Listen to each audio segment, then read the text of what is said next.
Sejam bem-vindas, todo mundo, à nossa segunda aula. Hoje a gente vai falar sobre DAX, então um tema muito legal.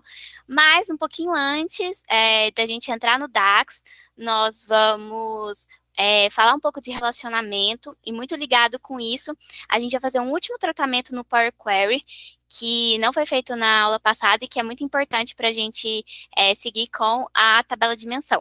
Então, aqui, gente, só finalizando, um último ponto sobre uma tabela de dimensão. Como a gente comentou, as tabelas de dimensões, elas têm informações únicas, e é o que ficou faltando aqui nessa parte de localidade. Aqui, como vocês podem ver, tem vários campos que estão se repetindo. Então, o que a gente tem que fazer aqui é eliminar a duplicata. Como que a gente elimina? Pela chave da localidade, que é basicamente o ID, botão direito na chave localidade e remover duplicatas. Assim que fizer isso, todos os campos que estavam se repetindo vão desaparecer e vai ficando só um. Que a gente pode ver um exemplo, esse aqui. 1-42420, tinha duas linhas aqui. Eliminando a duplicata, ele passa a ser apenas um. E aí é isso aqui. A gente dá fechar e aplicar. Então, aqui, a gente já veio para a nossa aba de relacionamento. Para quem não sabe, a gente tem 3 ícones disponíveis no Power BI. Então, tem o relatório, que é onde fica a parte visual. Aqui a parte de dados que estão disponíveis a todas as nossas tabelas que a gente fez aqui. Pode ser feita validação, filtragem, mais visual, assim, em parte de tabela. E aqui é o modelo, que é onde são feitos todos os relacionamentos. Antes de fazer o relacionamento em si, eu vou criar aqui com vocês uma decalendário, apesar da gente já ter aqui, essa decalendário foi feita no Power Query, mas eu vou mostrar para vocês uma decalendário no DAX. Só para a gente iniciar esse ponto de relacionamento. Então, como que a gente cria uma decalendário? Decalendário nada mais é do que uma tabela. Então, a gente vem aqui, então, modelagem, nova tabela, e aqui vai aparecer para a gente escrever. Eu costumo colocar decalendário. Eu vou colocar aqui decalendário DAX, mas vocês podem só deixar decalendário para quem não tiver criado no Power Query. E aqui, como que faz? A gente tem duas opções. Temos como criar pela calendar auto, que você não precisa informar nenhuma data, e ela vai criar sozinha todo o calendário de um range de 1900 até 2078. Vamos ver ela aqui.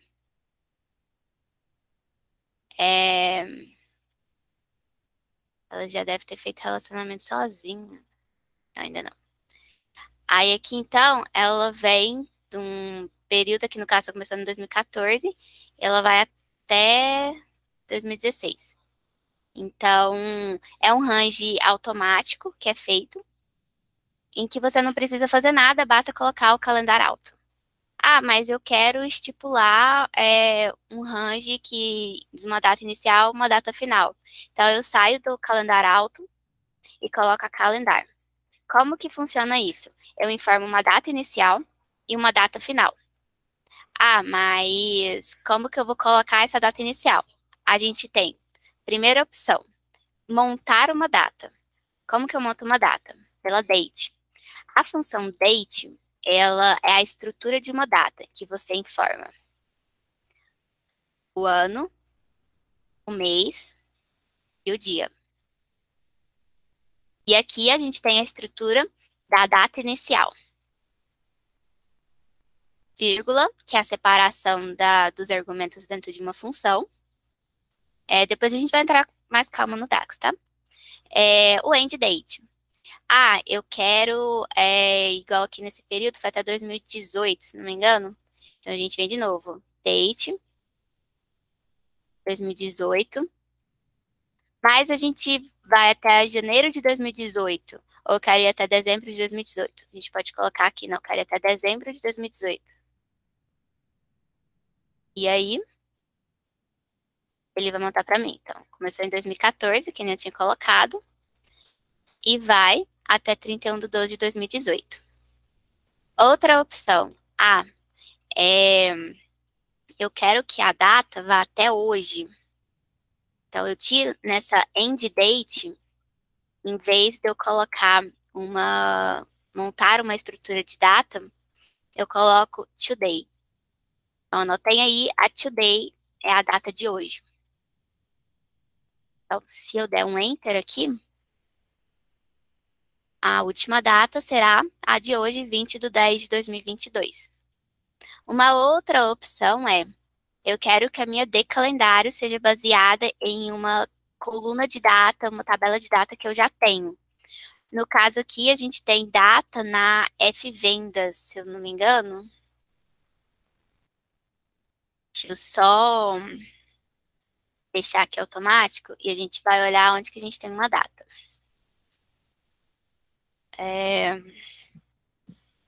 Ó, data da venda. Tá aqui na F-Vendas. Então, gravem esse nome.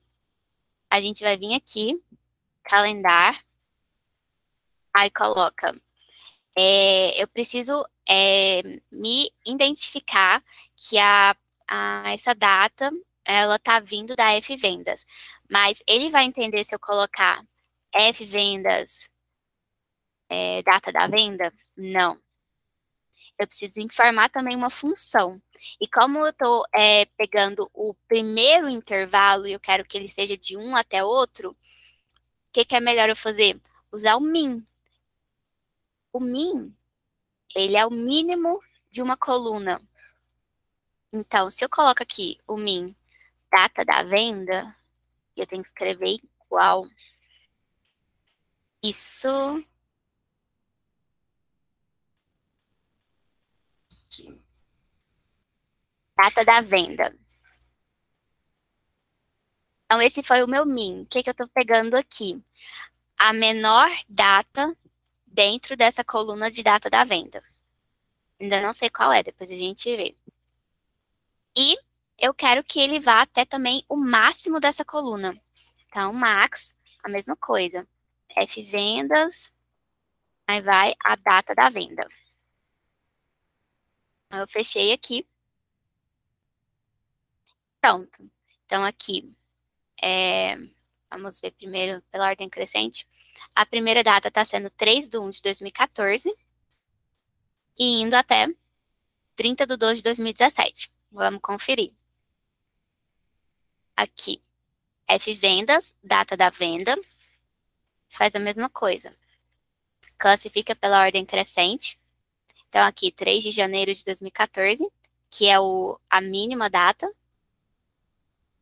E a última, que é o max, é a 30 de dezembro de 2017. Então, é isso. Todas essas opções para fazer a de calendário, usando min max, usando estrutura de tabela de date. Date sempre segue ano, mês e dia. Ou fazendo a calendar alto, que ela vai montar para você. Ou usando a today, se você precisar fazer um cálculo até o dia de hoje. Então, alguém tem alguma dúvida até aí? Se tiver, pode falar, porque eu não estou vendo na tela. Ô, Michele, no caso, eu já fiz alguns projetos assim que pegava essa função de calendar, só que uma vez eu tentei fazer, pegando a data da venda com esse Min-Max, só que quando eu puxei veio em branco, porque eu não tinha ligado a relação, depois que faz você tem que vincular, né, a mesma data que você pega lá, você arrasta, mas mesmo fazendo a ligação, ele puxou em branco depois, aí acabou que eu desisti, eu não futuquei mais e fiquei em dúvida.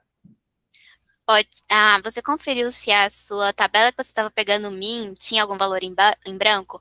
Pode ser que quando ela puxou o min, tinha algum campo em branco e para a função mínimo, ela seria o primeiro valor. Coisa Beleza. importante. Não, perfeito. Isso aí eu não me atentei, não. Nem sabia, na verdade. Valeu, obrigada. É porque, falando mais sobre a mim, ela pega sempre o menor valor. Se é uma coluna de número, ela vai começar no zero. Se é uma coluna de texto, ela vai começar em ordem alfabética, do A até o Z. Mas se tem um valor em branco, se tem um caractere especial, tudo vai antes. Então, aí tem que... E a data, a mesma coisa. A data, ela vai pegar a primeira data, e se tiver nada, se tiver um nu, aí vai vir antes também. Alguém mais tinha levantado a mão? Nina? Eu fiquei com dúvida no seguinte, você fez primeiro uma tabela e depois você colocou essa função, porque quando eu tentei replicar aqui, tá dando um erro, tá falando assim, não existe a função calendário alto não pode encontrar numa coluna de base do tipo datetime no modelo. Você criou a tabela e escreveu a fórmula? Não. Você Eu tenho cria? que criar a tabela, então, e depois criar essa medida. Ela assim, na hora que você clica em nova tabela, ela já vai pedir para você informar uma função. Essa já vai ser a primeira coluna da tabela. Ah, tá, eu já posso colocar o date alto aí. Isso. Então tá, Aí, tá bom. aqui você informa o nome da tabela, e aí Uhum, em seguida já coloca o calendário alto, e aí pode tá, seguir. tá ótimo, obrigada. Tem alguém? Vamos seguir então. Beleza, criamos uma de calendário. Eu vou deixar ela aqui embaixo. Eu vou deixar essa aqui, que vai ser a mesma coisa, mas é só que a gente está criando ela agora. Então, agora a gente vem para o relacionamento. O relacionamento, ele é basicamente a ligação entre duas tabelas. Eu tenho a minha tabela fato, como a gente falou lá passada, que é uma tabela histórica que tem vários dados de vendas, seja mais de uma venda no mesmo dia, seja mais de uma pessoa que comprou aquele produto. Então, assim, os dados vão naturalmente se replicar. Por quê? Porque ainda mais em vendas, a gente pode ter muitas vendas durante o dia, a gente pode ter muitas vendas, os mesmos produtos, na mesma data, na mesma categoria, o mesmo cliente. Tudo isso pode se repetir. E aí, a gente tem as dimensões, que são as nossas tabelas com valores únicos, que é o que a gente tinha comentado, que vai relacionar a uma tabela histórica e informar para o Power BI, falar, olha, esse é o, sei lá, vamos falar aqui, esse é o ID do cliente, então pelo ID do cliente, aí a D cliente fala para F vendas, puxando aqui nosso ID cliente, eu estou te informando o gênero do cliente, a idade do cliente, o meio de pagamento que o cliente fez o pagamento, qual que é o nome do cliente e a renda do cliente e o estado civil do cliente. Então, tudo isso está aqui dentro. E como que é feito? Ligando uma a outra. O que a gente tem que achar? Os IDs. É mais comum que a gente faça relacionamento por ID, por quê? Porque ele é único para cada pessoa, geralmente é um numérico, então ele não vai ter problemas, por exemplo, com nomes. Se eu for tentar ligar um nome, pode ser que uma pessoa digite um nome diferente. O meu nome mesmo, ele é MY, uma pessoa pode escrever Michele com I, e aí vai ser o mesmo nome, mas ele foi digitado errado, mas o Power BI não vai identificar isso. Por isso que é legal que a gente use relacionamentos entre números, entre datas, que não vai ter risco de um erro humano, um erro manual, de falta de referência, e o Power BI vai conseguir identificar certinho, porque ele vai olhar exatamente do jeito que está escrito. Seguindo com isso, a gente faz o primeiro relacionamento, que é aquilo que eu estava falando da cliente. Eu preciso pegar as informações do cliente para essas vendas. Então, eu vou buscar ID cliente com esse ID cliente. Pronto. Foi criado o primeiro relacionamento. O que é isso aqui? Como a gente já havia falado, tabela fato são vários dados para um mesmo dia, uma mesma categoria, um mesmo cliente. É por isso que tá essa estrelinha. Ela significa muitos, muitas linhas, muitos dados. Aqui, por que que tá aparecendo 1? Ele tá aparecendo 1 porque ele indica que essa tabela aqui, ela é única. Então, ela tem essa estrutura de não ter o histórico, ela tem apenas aqueles IDs, aqueles clientes que estão comprando mais de uma vez lá na F-Vendas. E aí, o relacionamento é criado. E essa setinha aqui significa a direção que está indo.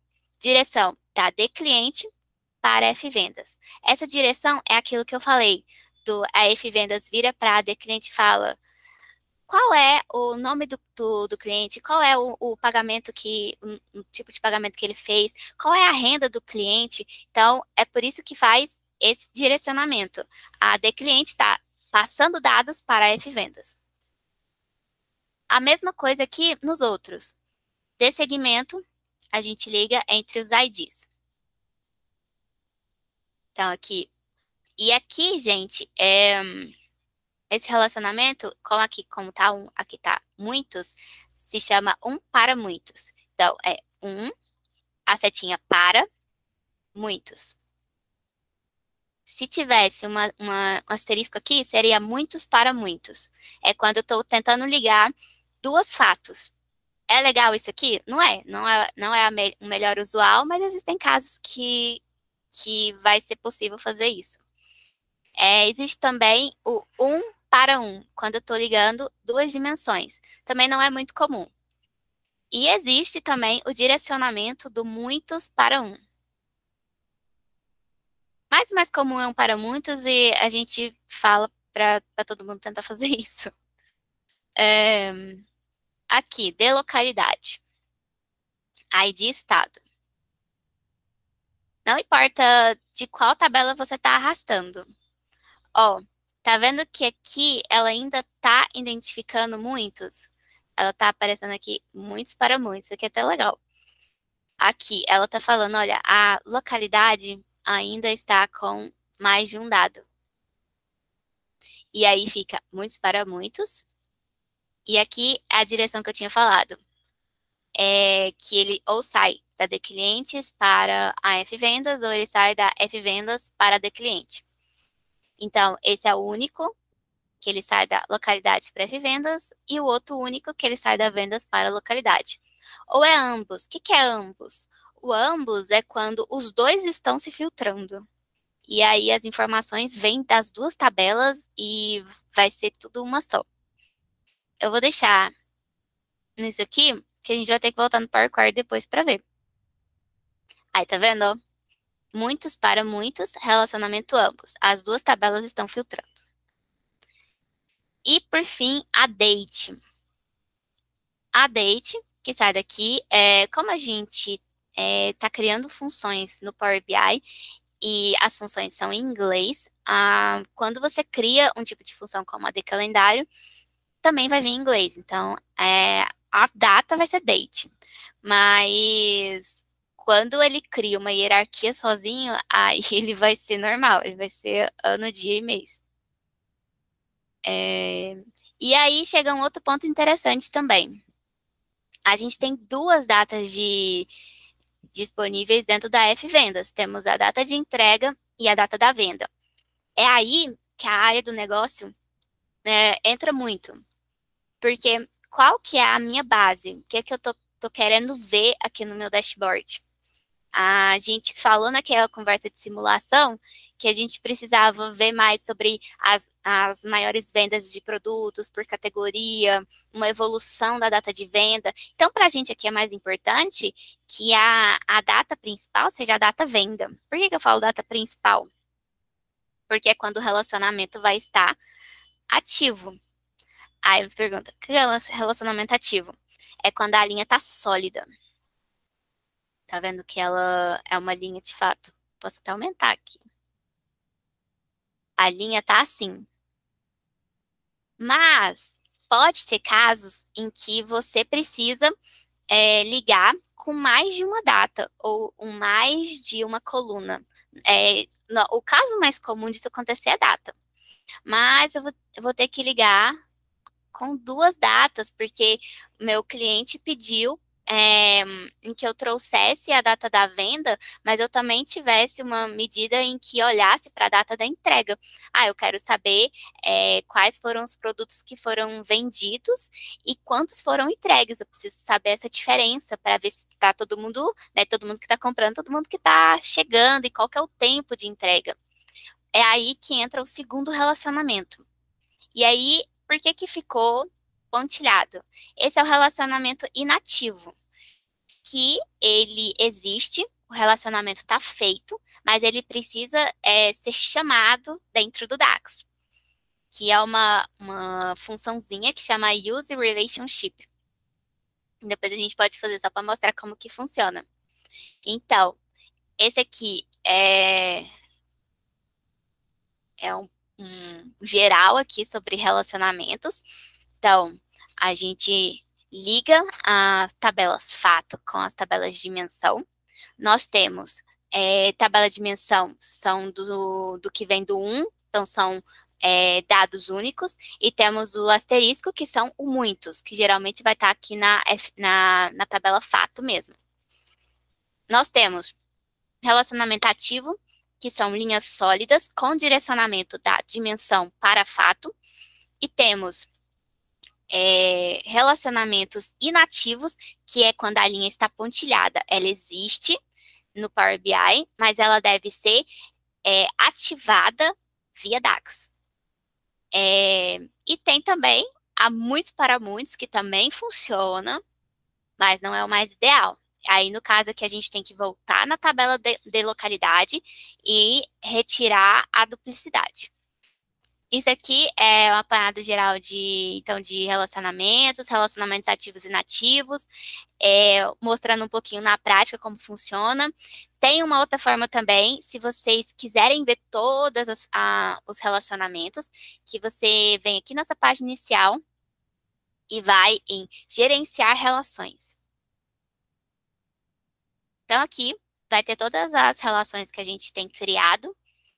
E é uma forma de lista para identificar tudo. Quando tem muita tabela, é melhor de ver, para não ficar vendo tantos esqueminhas feitos. E uma última coisa, Star Schema, ou esquema estrela. O que é isso? O Star Schema, ele é um formato de estrutura de relacionamento. Eu vou tirar um pouquinho o zoom, e aí vocês vão identificar. Aqui. Tá vendo que aqui a gente só tem 4 tabelas, mas conseguem visualizar um formatinho de estrela em que a gente tem um ponto no meio e os outros pontos na extremidade? Isso aqui é o que a gente chama de formato estrela, porque a F-vendas ela fica embaixo, ou no caso no meio, e as dimensões elas estão ligadas das suas extremidades ou nos seus lados, de forma que a gente monta esse esqueminha de estrela. Além do Star Schema, esse é o mais comum, a gente também tem o floco de neve, que é um outro formato, mas tudo sempre em volta ou e acima da F-vendas. Tem muita gente que faz assim também.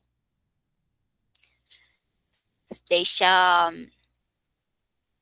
a fato embaixo e coloca todas as dimensões em cima. Eu particularmente não gosto muito disso porque eu não consigo visualizar, por isso que o formato estrela é mais interessante. Você consegue ver o relacionamento certinho, sabe o que está sendo ligado em que, consegue ver o que está inativo e está sabendo para qual que é o direcionamento que está os dados, né? E aí é isso.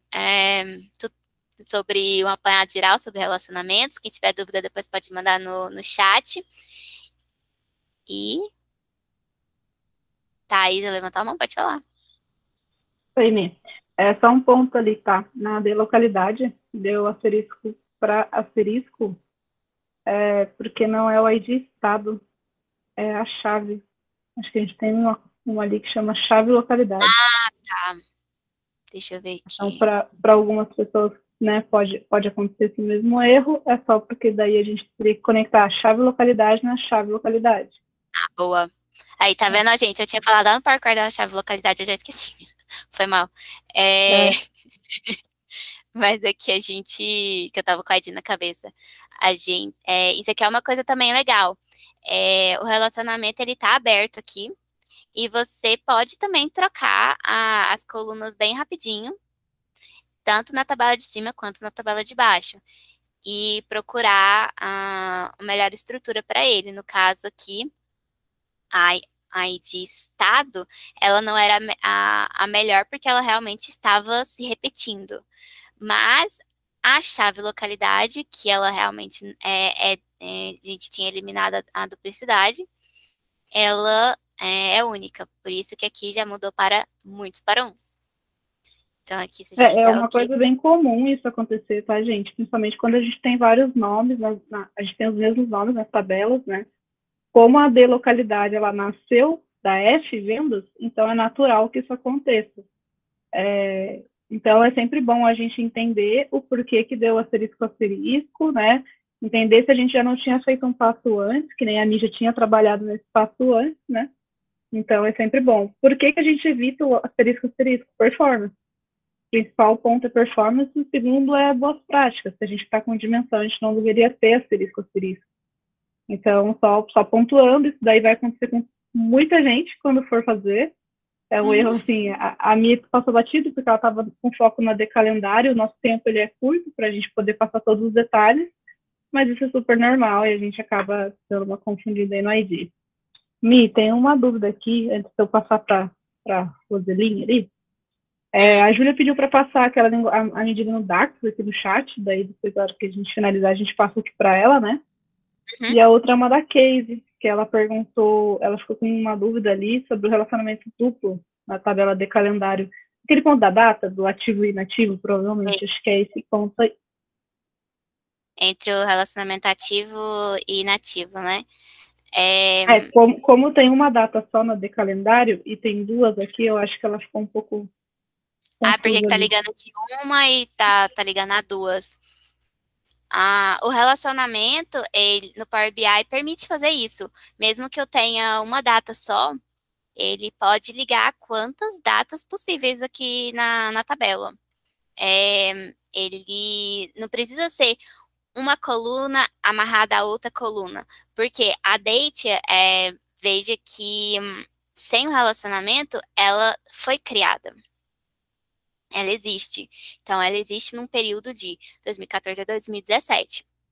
Aí eu olhei primeiro para a data da venda. Então, ela vai falar, a data da venda começa de 2014 a 2017. Ok. Mas ela também pode olhar para a data da entrega, que começa aqui, um pouquinho depois, 7 de janeiro de 2014, está dentro do período dela, a 5 de janeiro de 2018, que também está dentro do período dela. Então, são duas possibilidades usando uma mesma tabela, porque ela existe fora da tabela fato. Então, a única coisa que a gente está falando aqui, olha, compare com a data da venda e compare com a data da entrega. E assim se formam os relacionamentos. Posso criar relacionamento entre duas tabelas, fato, utilizando a data como chave. Tá. Teria que ver por quê. Mas é possível. Criar entre duas tabelas fato não é tão usual, mas também pode existir, porque às vezes a gente vai ter duas tabelas histórico dentro de um Power BI. Às vezes a gente não vai trabalhar só com F-vendas, né? Vai ter outros fatos. Mas sempre tentar primeiro fazer esse ligamento entre as dimensões. Se eu quero ligar uma F-vendas e uma outra fato pela data, tenta primeiro ligar pela de calendário. Se eu ligo aqui a date com essa data da venda, eu ligo essa date com uma outra data, as duas já vão conversar. Então, tenta fazer isso primeiro, antes de ligar duas fatos.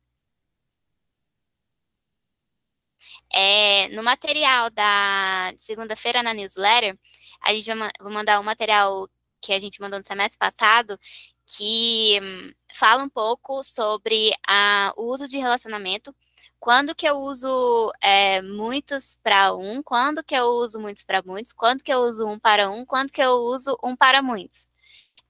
E aí, vendo assim os cases, dá para pegar melhor assim. Mas, como a gente sempre fala, documentação no Microsoft tem tudo isso aqui. Eles especificam com exemplos todos os relacionamentos também.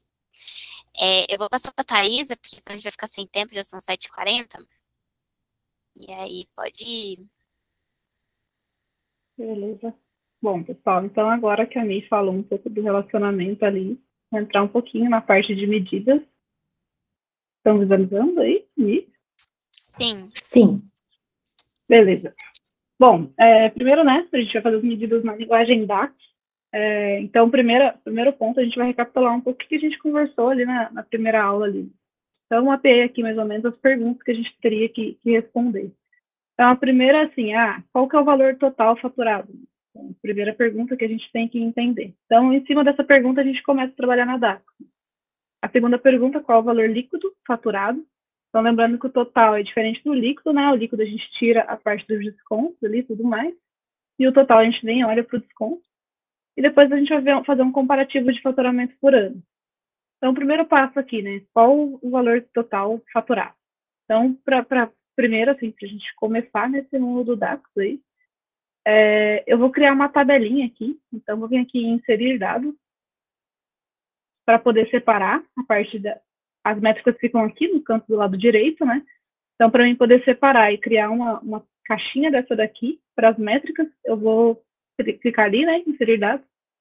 E aqui eu venho e vou colocar um underline para que ela possa ficar na parte superior, métricas. Por que eu não coloco só métricas? Porque se eu colocar métricas aqui é por ordem alfabética e a gente vai deixar ela meio perdidinha aqui.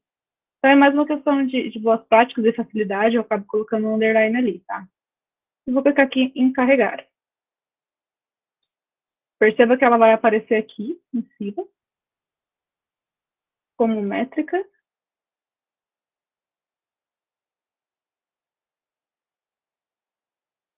E se eu abrir aqui, eu vou ter aquela coluna em branco lá, que eu acabei não preenchendo nada. Tudo bem. Então, o que eu vou fazer aqui agora? Eu vou vir aqui, eu tenho a opção de clicar em nova medida ou botão direito do mouse e nova medida. Então, lembrando que a primeira coisa era assim, qual que foi o total faturado? Para eu trazer o total faturado, primeiro eu vou trazer o total de vendas. Então, vou fazer uma métrica aqui. Eu vou falar assim, fazer o seguinte, total, underline vendas, é o nome da minha métrica, né?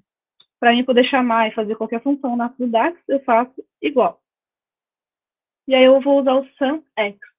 Por que eu não uso o SUM? Qual a diferença do SUM, né? O SUM, que é essa daqui, para o SUMX. Quando eu uso o SUMX, a gente fala que é uma função iteradora. Todas as funções que têm um X no final são funções iteradoras. O que é uma função iteradora, né? Basicamente, ela faz a somatória linha a linha. Então, quando a gente quer analisar algum contexto, é muito interessante a gente ter a SUMX. Nesse caso aqui, eu por padrão, sempre uso mais a SUMX. E aí, assim, normalmente a gente faz um questionamento, né? Que ela faz. Mas a SUMX e a SUM, qual é mais performática?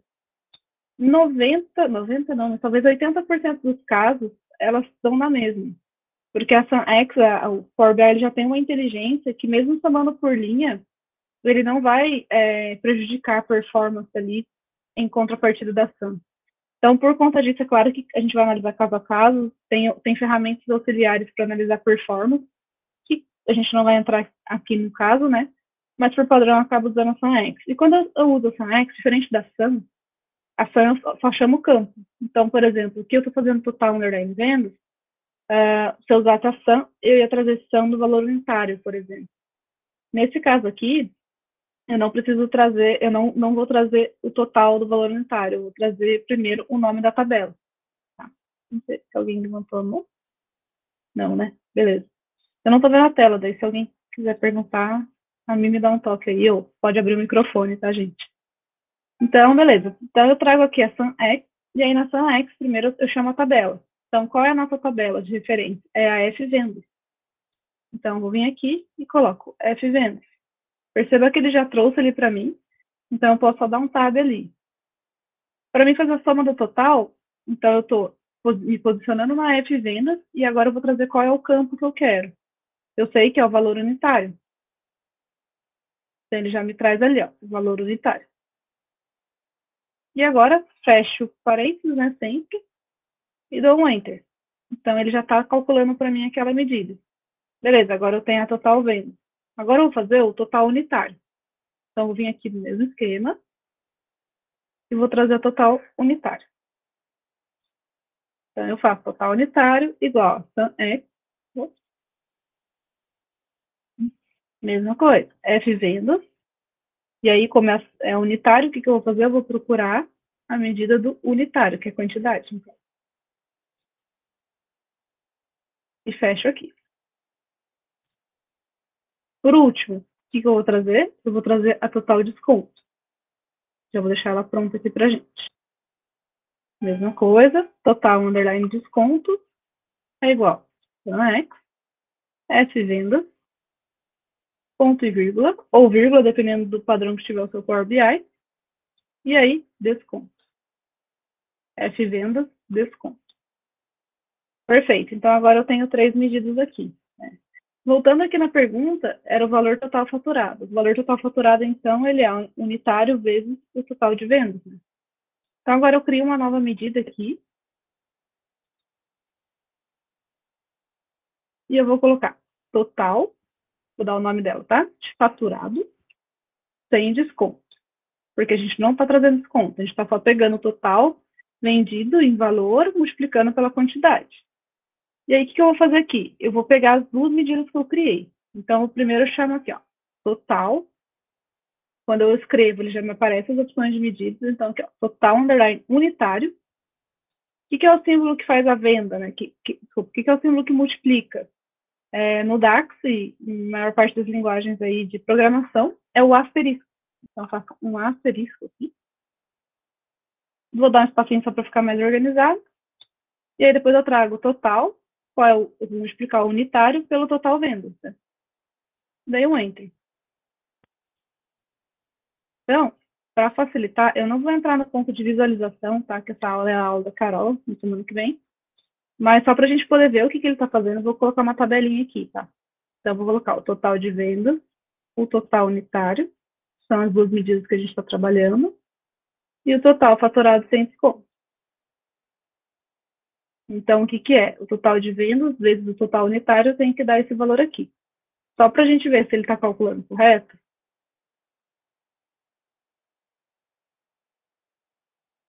Vamos multiplicar aquele valor ali. 565, 785.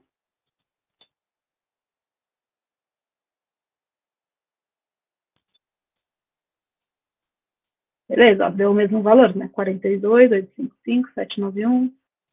Tá ok, então a nossa medida aqui já deu certo. A gente já tem ali a resposta da primeira pergunta, que é total faturado. Agora, qual o valor líquido faturado? O valor líquido faturado é o total faturado menos o total de desconto. Então, mesma coisa, eu venho aqui, nova medida.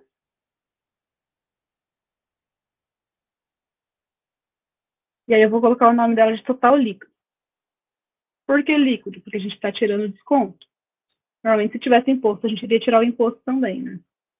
Então, eu venho aqui, pego a medida nova que a gente criou, total faturado sem desconto, faço a subtração, ou seja, eu coloco o tracinho ali de menos, e trago o desconto da medida que a gente criou ali, ó, total desconto.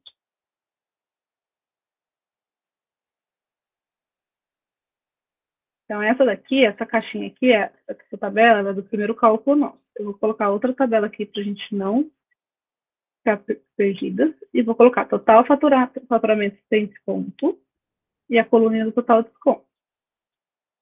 Isso menos isso vai ter que dar a nossa medida do total líquido.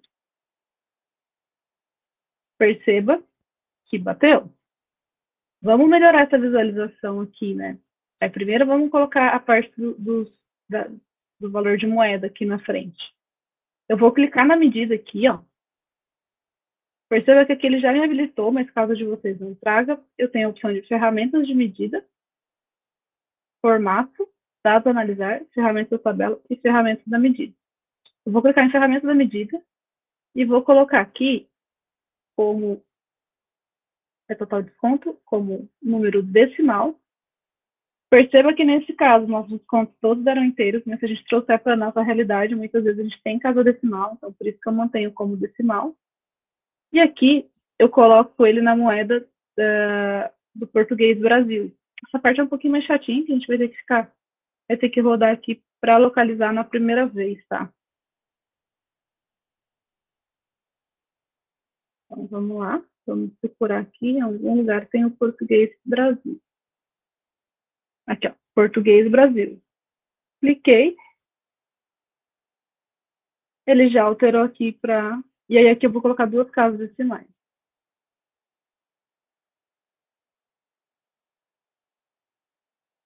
Por padrão, a gente trabalha com 2 casas decimais. Quando o cliente pede, às vezes a gente vai precisar aumentar, dependendo do tipo de número que a gente está trabalhando. Vou fazer isso em todas as medidas, tá? Depois que eu usei a moeda, ela já fica aqui, ó.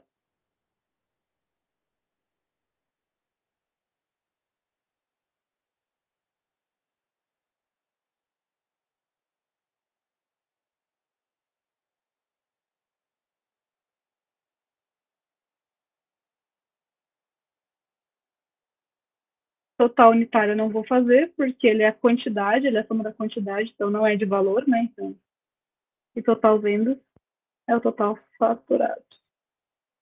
É o valor unitário. Bom, joia, meninas. Então, aqui nós respondemos as 2 primeiras, né? E agora entra um pouquinho mais complexo. Por exemplo, eu quero fazer o comparativo do faturamento por ano. Então, aqui a gente já vai trabalhar com a Calculate. Então, o que eu vou fazer aqui? Eu vou clicar com o botão direito, nova medida.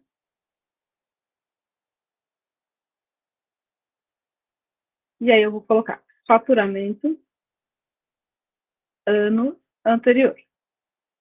A gente quer saber o quanto eu faturei no ano anterior. Então, nesse momento que a gente já vai entrar com a Calculate. O que a Calculate faz? A Calculate nos permite trabalhar com contexto. Com contexto, com filtros.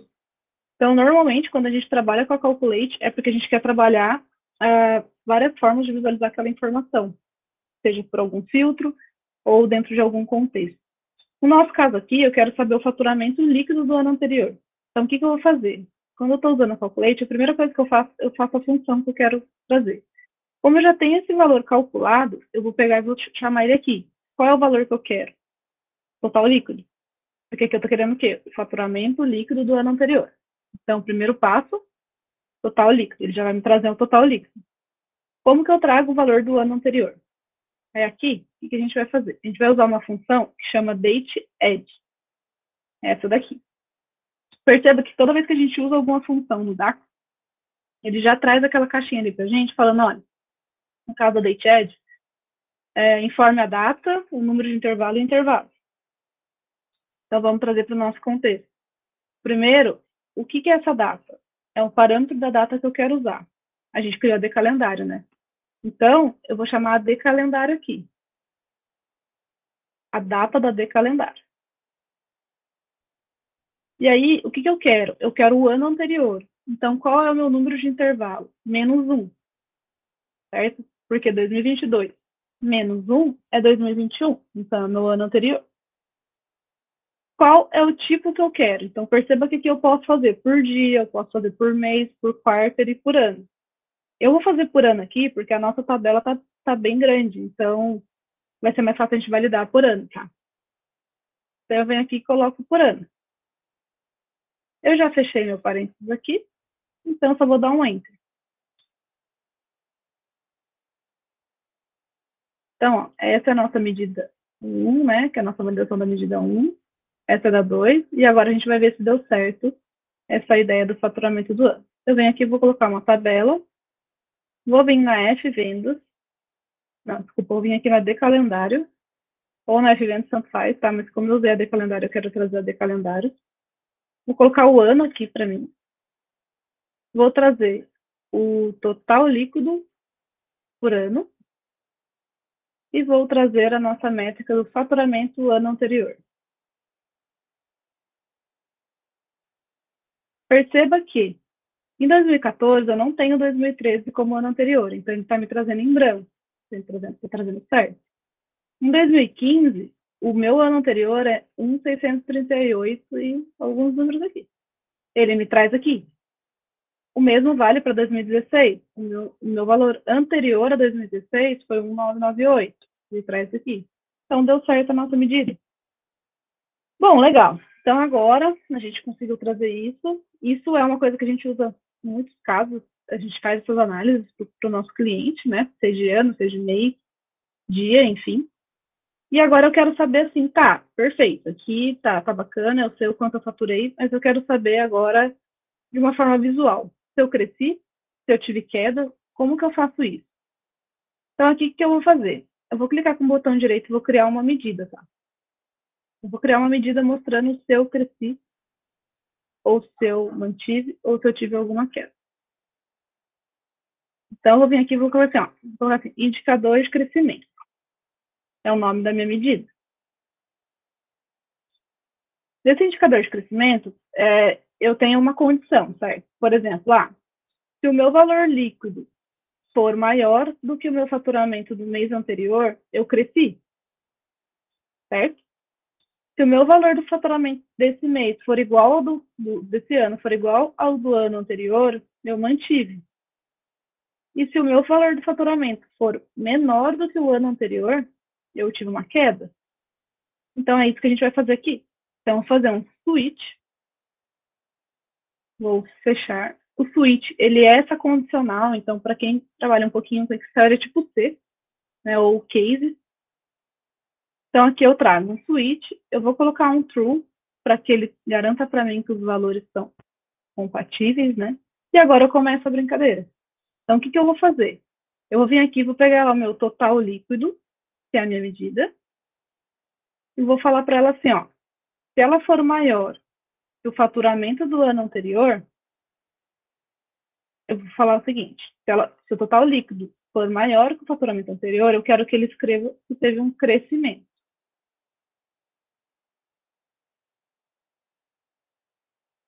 Beleza.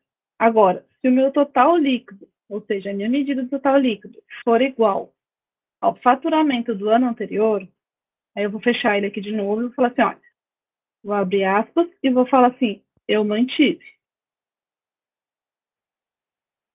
E aí, para finalizar, eu falo para ele o seguinte, se o meu total líquido for menor do que o meu faturamento do ano anterior, eu tive uma queda. E caso nada disso aconteça, só para mim tratar, eu vou colocar um blank, que vai trazer tudo em branco para mim. Caso ele não entre em nenhuma dessas condições. Deu certo a minha métrica, ó, não deu nenhum erro. Agora eu vou vir aqui e vou colocar ela na tabela. A tabela está selecionada, indicador de crescimento aqui. Perceba que eu tive crescimento. Poxa, o visual tá legal? Tá, mas seria melhor se a gente pudesse colocar uma cor nisso daqui, né? Então, eu vou lá no Google e vou colocar, por exemplo, vou pedir para pesquisar aqui por emoticon. Normalmente eu uso esse site aqui, esse Piliep. Ele vai me carregar todos os nossos emoticons que tem no Facebook, no WhatsApp. Então, eu quero aqueles de cores. Eu acho que eles estão em símbolos. Esperar ele carregar um pouquinho. Aqui, ó. Eu quero que, se for crescimento, seja verde. Se manteve, seja amarelo. E se teve queda, seja vermelho. Eu vou copiar ele aqui. Então, só selecionei eles aqui e copiei. Então, eu vou vir aqui. Em cima do meu texto, eu vou... Se teve crescimento, tá verde, né? Então, eu vou apagar ele aqui. Se manteve, é um sinalzinho ali, é um semáforo aqui, né, gente? Então, amarelo, tipo, vamos prestar atenção, vamos analisar o que a gente pode fazer. E se teve vermelho aí, tá complicado. Então, vamos usar queda. Beleza, fiz isso, ó, ele já vai aparecer aqui para mim. Thaisa, mas poxa, por que você está fazendo isso se tem a formatação condicional, né? Qual é o problema da formatação condicional? Quando a gente exporta para Excel, normalmente o nosso usuário vai exportar, por exemplo, na última aula falou que queria exportar para Excel. Ele não exporta essas cores. Quando a gente traz emoticon, ele exporta, porque ele está exportando um texto. Então, é por isso que a gente vai trabalhar com essa parte dos emoticons, tá? Bom, tem alguma dúvida, pessoal?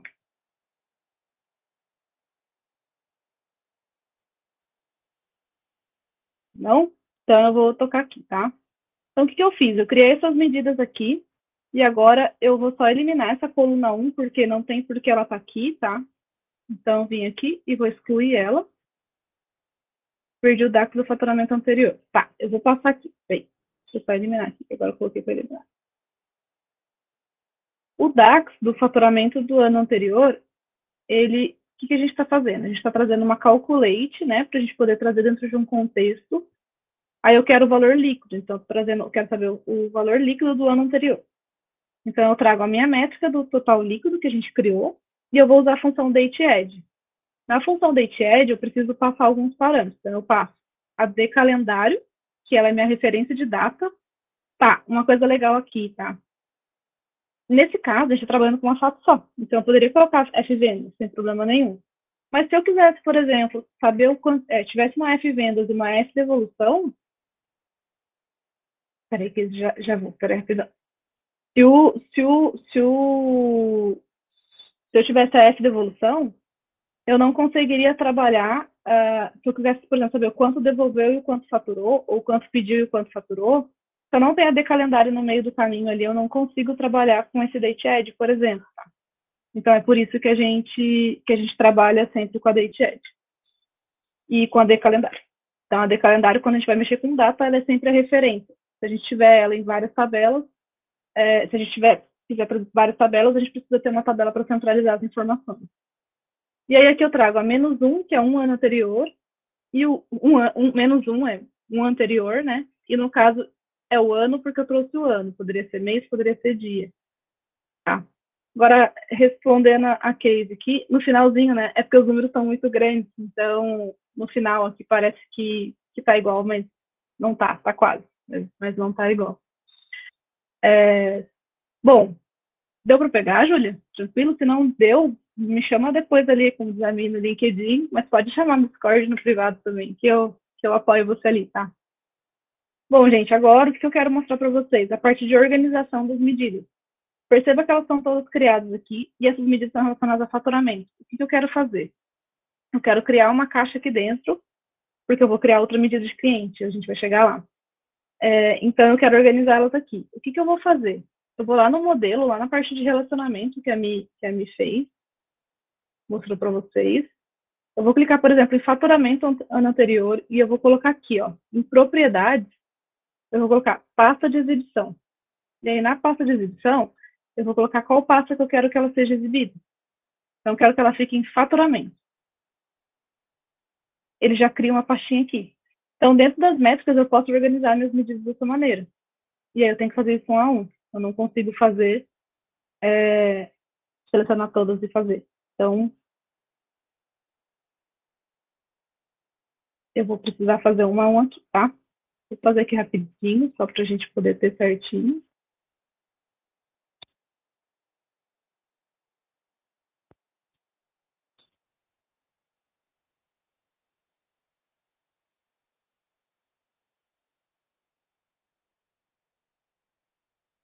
E aí, qual que é o nosso próximo passo? Que para finalizar a aula, já caminhando para o final, eu quero trazer um pouquinho a visão de cliente. E aí as medidas vão ser um pouco mais simples, mas só para a gente poder fazer alguns cálculos ali e também ver outra pastinha aqui, tá? Então, perceba que eu coloquei todas as minhas pastinhas aqui em faturamento.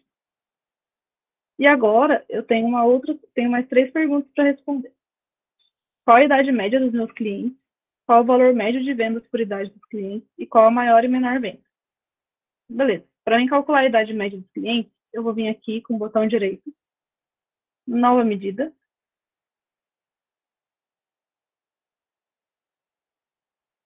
Vou colocar assim, ó, idade, nome da minha medida, média de clientes. E aí eu vou usar a função average, X, sempre usando X. E aí ele vai perguntar qual tabela?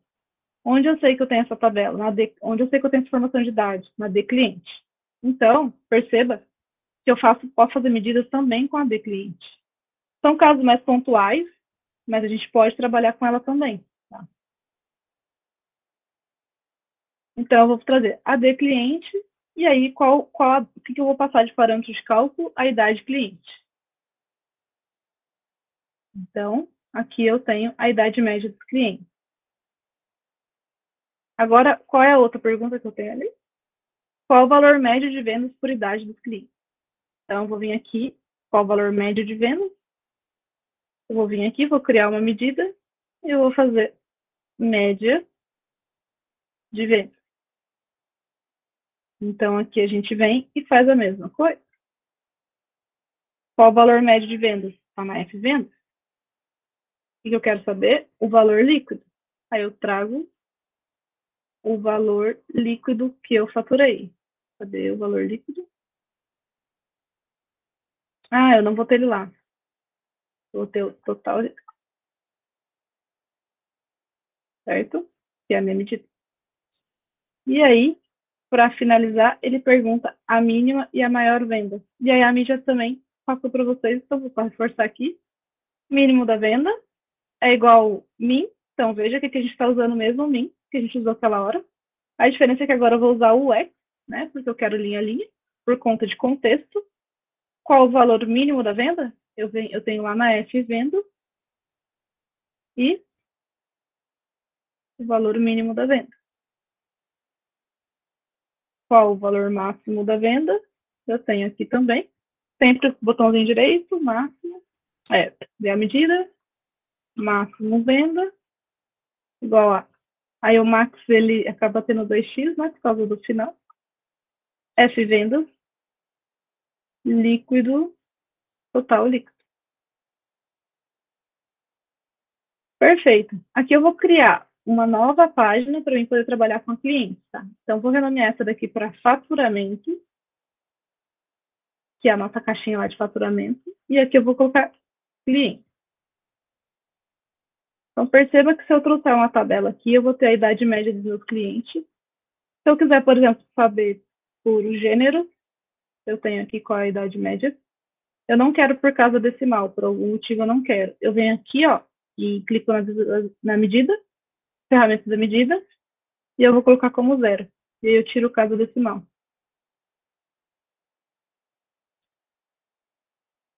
Tá, aqui além disso, eu quero saber por estado civil. Então aqui a gente consegue ter uma visão ampla, né? Por exemplo, a gente consegue ter uma variação. Só para visualização, a Carol vai conversar mais com vocês. Bom, tá, deixa eu só finalizar aqui. Nas medidas eu tenho a média de vendas, por exemplo, o mínimo e o máximo de vendas. Tudo isso eu só preciso colocar aqui na parte financeira para a gente manter o padrão.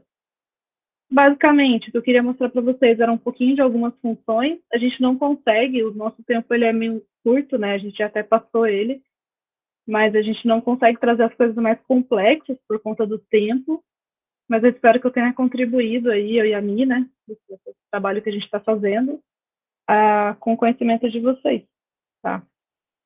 Aqui, só para finalizar, eu vou clicar. Perceba que aqui eu já tomei minha caixinha, e aqui eu vou colocar tudo em cliente. Então, eu fui lá no relacionamento, fui em cliente, e agora eu vou selecionar as minhas medidas aqui em cliente.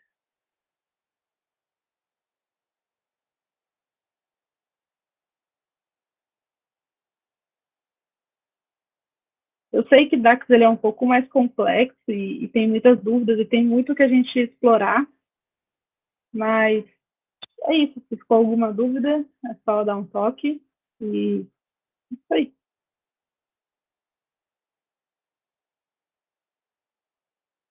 Muito bom, tá? Obrigado, Carol. Semana que vem é você. Semana que vem é a parte mais legal, gente, a parte de visualização. É isso, gente. Lembrando que semana que vem é introdução à visualização. Que a gente vai mostrar ali o processo de criação para o dashboard. Então, a gente vai vir aí com sites que a gente pesquisa, layouts, como que a gente ativa a nossa criatividade, da onde que saem as ideias, porque as coisas não vêm de repente na nossa cabeça. Então, a gente vai ter todo esse apanhado aí, mostrar uma coisa mais na prática, mostrar alguns exemplos também para a gente comparar, ver visual, então vai ser bem legal. E aí, aula que vem, dia 27, então a nossa terceira aula, a gente encerra aqui a nossa, vou dar um tchau, vou encerrar a gravação, então, gente, muito obrigada e até semana que vem.